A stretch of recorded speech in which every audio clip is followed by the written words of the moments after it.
Hey guys, welcome back to Domicom channel. We're going to go over area terrain in a really quick fashion.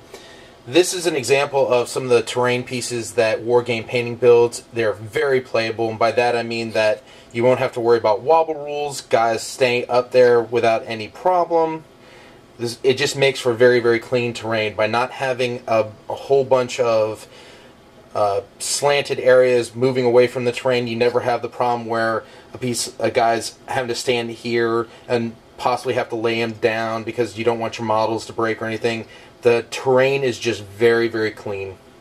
So let's first talk about the rules governing moving into area terrain. This white squad here wants to move into the area terrain. They need to roll 2 dice 6. If they have the special rule called move through cover, they can roll 3 dice 6. And in both instances, you take the highest die number to determine how far this unit can get into area terrain. If they happen to roll 2 1s, because this unit doesn't have move through cover, that means they might not even get into area terrain. And that is the way the game is played. As soon as you roll to determine if you're going to move through cover, it's as though this unit moves. So let's say this unit rolls 2 1s. Even if they choose not to move into cover, their rapid-fire weapons now have an effective range of 12 inches. Well, let's say this unit happened to roll a 5. So we'll go ahead and move them 5 inches into the area terrain. If they were being shot at because they're in area terrain, they would get the cover save that is generated by the area terrain. In most instances, this cover save is going to be a 4+ save. So if these two guys right here were packing plasma pistols with AP2 weapons, and these guys have power armor, which is 3+ armor save, instead of rolling their armor save, because it would be not effective against plasma pistols, they can roll a 4+ save because they're in area terrain. If a unit is partially in area terrain, the way that it works is that if 50% or more of your unit is in the area terrain, the entire unit gets to have that cover save. So in this instance, if these assault marines were firing plasma pistols at this squad, everyone in its unit can roll the 4+ cover save. Now let's take a look at an instance where the white unit is firing at the assault marines. For every model in here that has to go through more than 2 inches of terrain, this unit that's not in any kind of terrain to get a cover save would still get the cover save offered by this piece of terrain. In this instance, we're going to say that these two guys, it's not quite 2 inches, so they don't get the cover save against these guys' weapons. This guy's weapon over here, it's more than 2 inches, so they get the cover save. And that's only if it's better than their armor. Now we've talked about moving, we've talked about shooting, let's talk about the assault phase. If the white unit wanted to assault the blue unit, because they have to roll to get out of area terrain, they have to have frag grenades, or the blue unit actually gets to attack where these guys have initiative of 1. Since the white unit has frag grenades, that doesn't matter in this instance. Let's take a look at the case where the assault happens with 2 units in area terrain. Again, the white unit wants to assault the blue unit. Because they have to move through terrain, they have to have frag grenades, or they go at initiative 1. Now, I'm saying frag grenades because this is a Space Marine army. Other codices will have different kinds of weapons or war gear that effectively nullify the effects of area terrain during an assault. Now let's take a look at vehicles. And this includes walkers. Just because a walker is in area terrain does not mean that it gets the cover save. The way that cover save works for vehicles is that the terrain itself has to block the view from the opponents that are firing at it. So in this instance, if the white squad was firing at the dreadnought here, they can clearly see the model. The dreadnought gets no cover save. If we turn this area terrain around, and let's say if I look from their point of view, I can't even see the dreadnought, then they can't fire at it at all.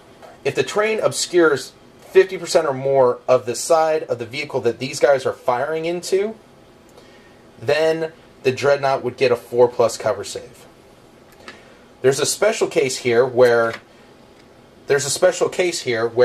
if you draw the lines out to determine what side these guys should be firing at, if they can see the Dreadnought, but it's not in their cone to determine what side they should be firing at, the cover save for the Dreadnought moves from a 4+ to a 3+. Now let's talk about how about a Walker moving into area terrain. The Walker has the same rules as does a monstrous creature about getting it into terrain as infantry. So you would roll your 2d6 if you're a Black Templar Dreadnought, 3d6 if you're one of the new Space Marine chapter Dreadnoughts, because they have move through cover to get into the area terrain. Let's pretend for a second that instead of it being a Dreadnought, that this is a Rhino.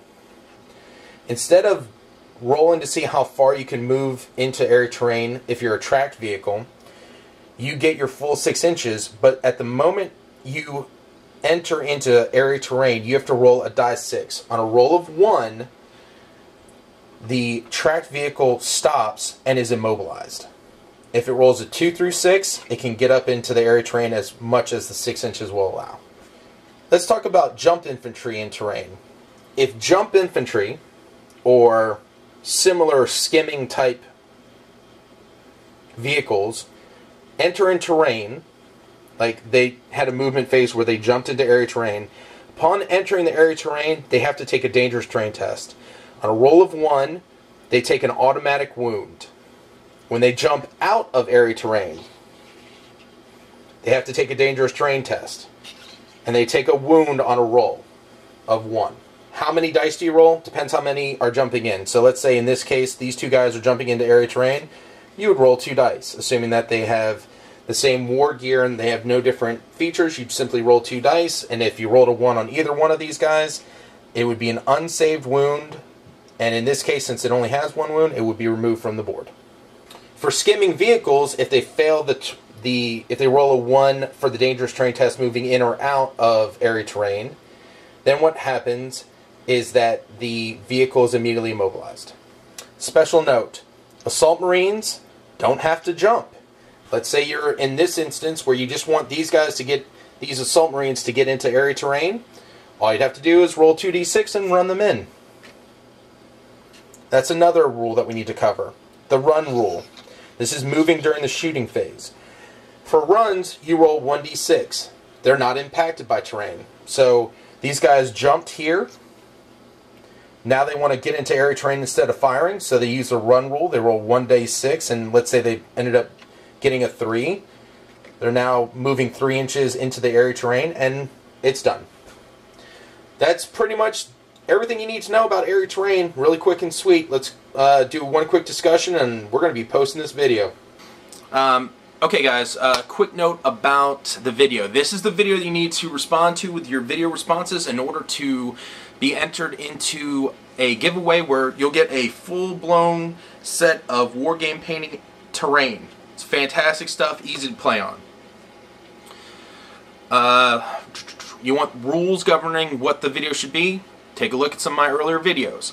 When is the video response due? I'm changing it a little bit because this video is so late in getting out to you guys that we're going to run this contest all the way until September 1st. On September 2nd, we'll enumerate everyone, put it into two lucky winners based on a random number generator. We'll get the area terrain, a full table of beautiful, beautiful terrain. Okay, 40K roundtable discussion. Have to talk about this real quick. I have a small issue that I can't seem to get around right now. It's probably going to take me some time and effort, and it might be pushed back until much later in the year for me to actually come up with a solution for this. But for the time being, I can't have people who are under the age of 18 on the 40K roundtable discussion. It has to do with permissions that I need in order to show the video. That these are requirements that YouTube is kind of putting. So I am interested in getting some of you younger guys on the show, but for the time being, I'm going to have to wait and have it just be 18 and over. Good news is that we were planning on doing one every 2 weeks. Well, it looks like you're going to get another roundtable discussion sooner than that. Hopefully by Thursday or Friday this week, we'll be posting episode 2. I'm looking forward to you guys' video responses because, again, this is just a great way for me to get a chance to get to know you guys. So please enter the contest and good luck in winning the terrain.